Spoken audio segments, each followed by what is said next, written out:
Si tu ne te sens pas très connecté avec les énergies de la rentrée, ne t'inquiète pas. Ça veut dire tout simplement que tu vibres en alignement avec les énergies universelles. Sur le plan numérologique, le mois de septembre, c'est un mois qui vibre 9, c'est le 9e mois de l'année. Donc la vibration du 9, c'est une vibration de transition, de fin de cycle. Donc c'est plutôt une transition qui nous invite au bilan, donc à revenir à soi pour aller ressentir ce qui vibre en notre cœur et être dans la pleine ouverture du cœur. Dans l'ouverture du cœur, l'ouverture de la conscience et la transmission au monde, le partage au monde de ce qui nous fait vibrer. Il serait quand même un petit peu plus logique que la rentrée commence en octobre, qui est un mois qui vibre 1, donc un redémarrage, le 1, le fait d'initier de nouvelles dynamiques. En plus, cette année 2023, c'est une année qui vibre 7. Donc, lorsque l'on associe le 9 du mois de septembre avec le 7 de 2023, ça nous fait un mois de septembre 2023 qui vibre 7. Donc, ça renforce la dimension du bilan, du besoin de prendre du recul et du besoin d'intériorisation des énergies en cours et non pas de redémarrage, je dirais. Avec une vibration 7, on est vraiment plus dans une dimension, oui, de retour à soi, de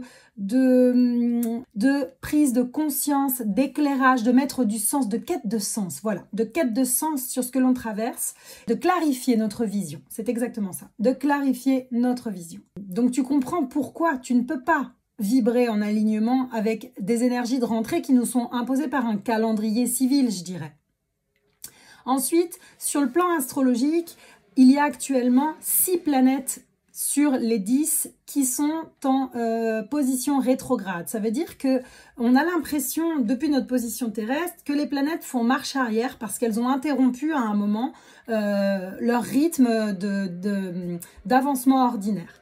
Et donc, parmi ces 6 planètes, il y en a une qui est Mercure, qui est quand même la planète qui régit notre façon de penser, de communiquer, d'analyser, et qui se situe dans le signe de la Vierge. Donc, qui déjà, sans rétrogradation, le signe de la Vierge, c'est un signe qui peut avoir tendance à être un petit peu dans la moulinette mentale, à se prendre la tête, ou en tous les cas, à beaucoup analyser, à beaucoup réfléchir, à beaucoup mobiliser le mental. Ce qu'on retrouve d'ailleurs aussi dans les vibrations du 7 sur le plan numérologique, qui est un nombre qui a besoin de beaucoup de nourriture intellectuelle et spirituelle. Et donc, dans sa dimension involutive, ça peut donner avec le 7 une tendance à l'excès mental. Ce que l'on retrouve dans un Mercure en Vierge. Et avec, enfin, c'est l'une des possibilités involutives du Mercure en Vierge. Évidemment, le Mercure en Vierge, il nous apporte tout un ensemble de joyaux, de cadeaux pour nous aider à clarifier notre pensée, à analyser les choses avec précision, avec détail. Enfin, moi, j'aime beaucoup le Mercure en Cancer, le Mercure en Vierge.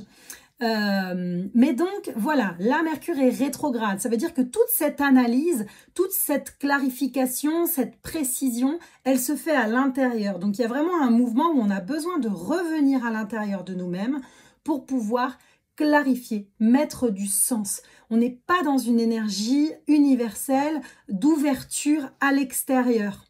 Et donc, de mise en marche, de nouveaux projets, de nouvelles idées. Ça, je dirais que, à la limite, après le 15 septembre, quand Mercure repartira en marche directe, là, les énergies seront déjà un petit peu plus soutenantes pour nous permettre de mettre en œuvre concrètement nos nouvelles idées, nos nouveaux projets, ce qu'on a pu clarifier pendant ces 15 premiers jours de septembre. Et en plus de Mercure rétrograde, on a donc, comme je vous le disais, 5 autres planètes qui sont rétrogrades. Et ce sont toutes les planètes qu'on appelle collectives, Jupiter, Saturne, Uranus, Neptune et Pluton. Donc ça vient vraiment nous parler, et elles sont pour la plupart d'entre elles, mais elles sont toutes d'ailleurs, dans des signes de terre ou dans des signes d'eau. Donc on a Saturne et Neptune qui se situent en Poisson, donc en face de la Vierge, et là, Saturne et Neptune en Poisson en rétrogradation nous invitent, je dirais, à aller connecter en nous-mêmes la foi en la vie, la confiance en la vie, à aller connecter en profondeur les énergies du cœur, ça c'est vraiment Neptune, et avec Saturne à aller, je dirais, identifier en nous quelles sont les croyances qui nous limitent encore?